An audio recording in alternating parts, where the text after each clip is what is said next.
All right, hey everyone, what's up? Jammer here from Jammer's Wrestling Magazine Collection. And today, I thought I would do something just kind of with the other day when I did the Supercards video. I talked about how in the Supercards video that those magazine issues were based on WrestleMania and whatever big events were happening at the time from other wrestling organizations. And I said how other years it was just WrestleMania. So today I thought, let's do the WrestleMania editions. That's right. I thought I'd go through, there's not that many. So I thought, let's do this. Let's have some fun with this. Let's take a look. Let's take a peek inside at the Pro Wrestling Illustrated magazines that were based solely on WrestleMania. So here we go. This one is from August 1990. WrestleMania 6, we got the Ultimate Victory. The Ultimate Warrior pins Hulk Hogan to win the WWF World title. It's a special edition, of course. We also have on the back here a poster of the Ultimate Warrior. So during this time, PWI were doing their posters on the back and not in the middle like they were doing before and would soon do after this short stint of doing it back here. Ladies and gentlemen, a special treat here. I know Zeke Zanzibar, who's watching this, would love to see this. Zeke Zanzibar is a huge video game guy, like the retro games, Nintendo, Sega, Super Nintendo. That's his, that's his thing, right? Game Boy, all that kind of stuff. Look at this. Look at that. We got Ninja Gaiden 2. We got the WCW game with the Road Warriors on the cover. We got Heroes of the Lance, Advanced Dungeons and Dragons. We got Tecmo, World Wrestling there, Pro Wrestling. That's sweet. We got a Game Boy of Wizards and Warriors, a Game Boy of Double Dragon, Miss Pac-Man, Batman, Bases Loaded for Game Boy, and Bases Loaded 2 for good old Nintendo. Look at that. There you go, Zeke Zanzibar. Take a good look at this. I know you're going to enjoy that one. Those are some sweet games, kind of. Actually, to be fair, though, I do own the WCW one and Tecmo. I own the games. I went out. I know this is kind of taking a side note here, but last summer I went out and I rebought all the Nintendo games that I owned as a kid, which wasn't that many. I had like 13, I think. The most expensive one I got was Darkwing Duck. So yeah, I went out and got the game, so I do own those two games. It's a little side note there. Sorry about that, but any video game fans out there, I hope you enjoyed the story. All right. Let's get to WrestleMania. WrestleMania 6, the Ultimate Warrior's Ultimate Victory. There's Warrior clotheslining Hogan. What a great match that was, too, right? Warrior and Hogan at WrestleMania 6 was a good match. It really was. It was fun. It was entertaining. Look at that. Nice color shot there of Hogan and Warrior in the Sky Dome in Toronto, Canada. Some nice photos here of the event. Even times are telling you like what time everything's going on here. That's kind of neat. There's some more photos here.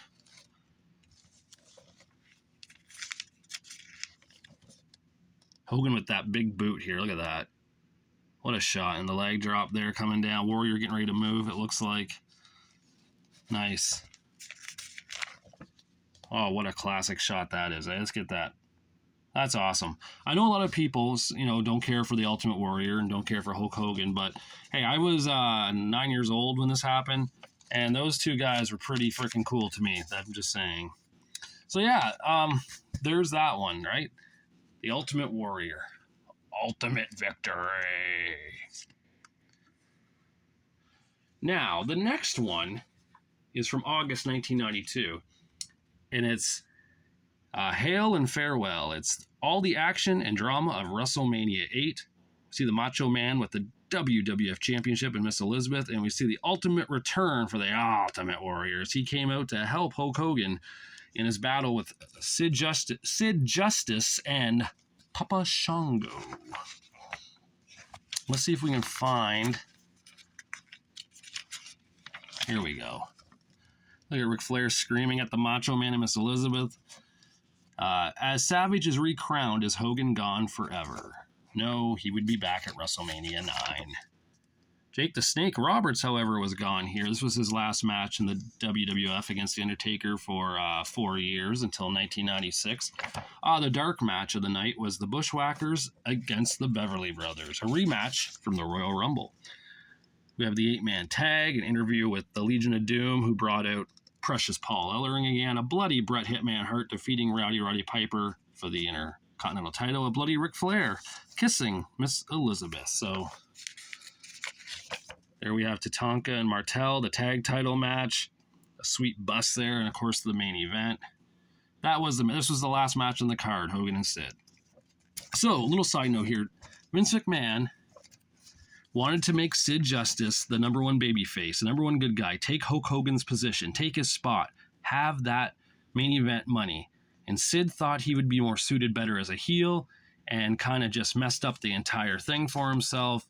And he was gone after this. He didn't have any matches with the Warrior or anything. He left. And we didn't see Sid in the WWF again until 1995 when he'd come back as Shawn Michaels' bodyguard. Also, another thing about this one, British Bulldog was supposed to wrestle the Berserker, but never happened. So I don't know why that match didn't take place, but it didn't. But there's that one. The next one is August 1994. And we got Bret Hart, a champion again. 11 pages of full-color coverage of WrestleMania 10, the real winners and losers. Let's take a look. Oh, by the way, I didn't... what was the centerfold here? Sorry, I just kind of went over that. Is it even in here? Oh, there it is. It's the Hulkster. Hulk Hogan's the centerfold for that one. Again, back in the middle of the magazine now, where it should have always stayed. So here we got Doink and Dink. That's the centerfold. Yay. That's a poster that wouldn't have gone up even if I did rip these out. The real winners and losers of WrestleMania 10. Bret Hart right there, the real winner. Sadly, Lex Luger, the loser. Did not get the title that night in his match with Yokozuna. Of course, maybe the greatest WrestleMania match ever. I don't know. Ladder match was good. So personally, I like their SummerSlam 95 ladder match better. Maybe it's because I'm a Shawn Michaels guy and Shawn won that one, but I just liked it better. Not saying that match is bad. I mean, this match is great, but I like 95's better. Now, Bret and Owen had a great match at WrestleMania 10. Dark match was the Bushwhackers beating the Heavenly Body. So Bushwhackers, the master of the dark matches at WrestleMania so far. We got Macho and Crush, Alundra Blaze making her WrestleMania debut. There's Mr. Perfect not counting the shoulders of Yokozuna down, so Luger did not win his match. There's kind of highlights of like what would end up being WrestleMania Access. I'm not sure what it was called back here. But yeah. So WrestleMania 10. The Hitman, the champion again. WrestleMania 11 was in the September 95 one. A tailor-made success. There we see Lawrence Taylor destroying Bam Bam Bigelow in the main event of WrestleMania 11. Look at that. Boom. Big Daddy Cool Diesel. WWF champion. That's a sweet, sweet poster there. So, let's see here. WrestleMania 11, a tailor-made success. Pretty much just highlighting the LT Bam Bam match, which kind of like represents WrestleMania 1 with Hogan and Mr. T, going after Piper and Orndorff. That was like the real money draw. And apparently Vince felt the real money draw was Lawrence Taylor in this one, because Diesel and Shawn didn't even main event. They weren't the last match of the night. It was Lawrence Taylor and Bam Bam Bigelow. You had, Salt and Peppa there. You had all these celebrities, or somewhat celebrities, like Jonathan Taylor Thomas. So yeah, they really didn't, they gave you a little bit there, but then they give you the match-by-match coverage here and newsprint. So, like I said, they really cared about LT and Bigelow. Give you the best and worst match of the night kind of stuff. Some photos again, WrestleMania 11, the aftermath, talking about what happened on Raw the night after and other stuff like that. So kind of neat that they went into that detail. The next one is August 96, highlighting WrestleMania 12. We got the sweat, the tears, the glory. Shawn Michaels finally a world champion. Plus, Warriors return, match by match analysis, the Slammies, and much more. The poster here is of Sunny, so that's all right.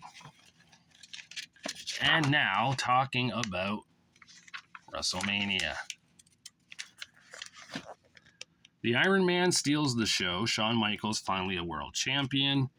After 12 years of working to win his first WWF World title, Shawn Michaels had to put in a little overtime to get what he wanted most, and he got it in grand style.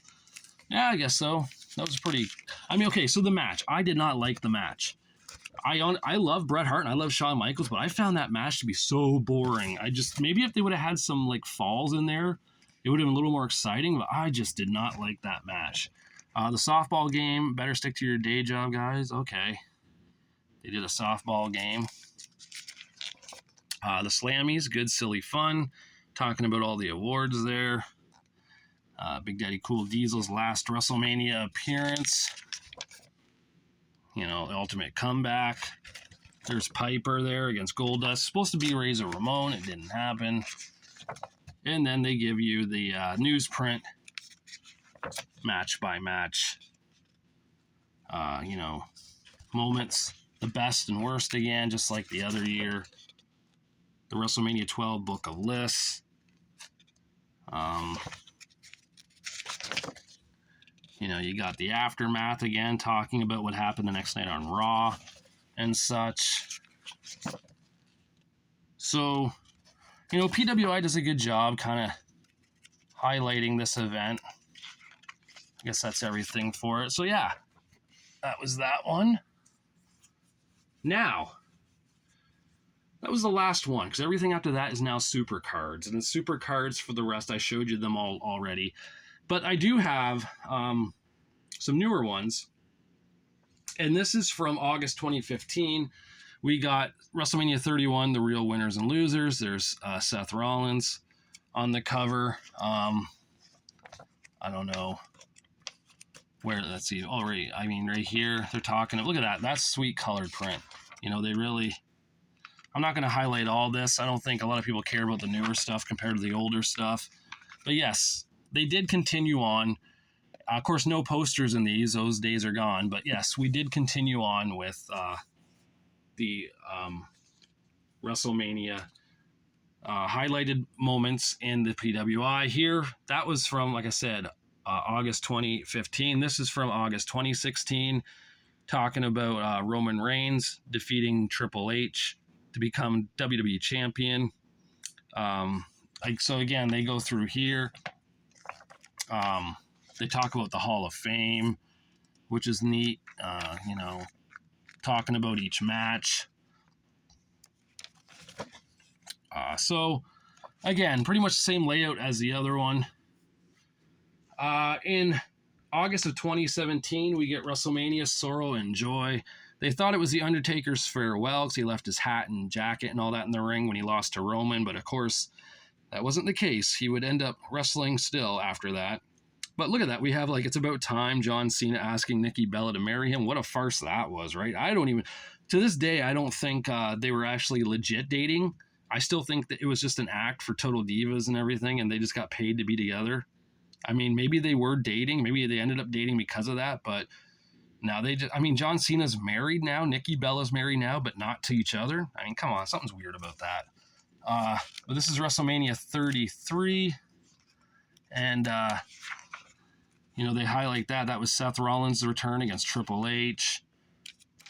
You got Randy Orton in there beating Bray Wyatt for the WWE title. Shane McMahon versus AJ Styles. So it's all in here. Also the return of the Hardy Boys to the WWE. Broken Matt and Brother Nero. August 2018, we get Ronda Rousey comes up big, but is she really the big loser? I don't know. I think she kind of is the big winner here. She got a lot of money and she destroyed Triple H and Stephanie McMahon, so not too bad with the help of Kurt Angle. Let's see. AJ Styles against Shinsuke Nakamura for the WWE title. That's where Shinsuke turned heel after losing to AJ. And I honestly think Shinsuke Nakamura's his heel music with the words is so much better than his babyface music. Brock Lesnar versus Roman Reigns, that never-ending feud, of course. So all in there. That's August 2018. August 2019 gives us Kofi Mania. The biggest winner is All of Us. Maybe not. I don't know. I preferred that match right there, Batista and Triple H had one hell of a match. That was an awesome match on that show. Seth Rollins winning the Universal title in the opening match against Brock Lesnar. But, they kind of go over everything here. So that's kind of neat. AJ Styles versus Randy Orton happened there. There's Lesnar and Rollins. The Miz and Shane. They had an interesting match there. What a feud that was. What else do we got here? It's good. There's Daniel Bryan versus Kofi Kingston. Kofi winning the WWE title. Roman and Drew had a short match. There's Triple H and Big Dave.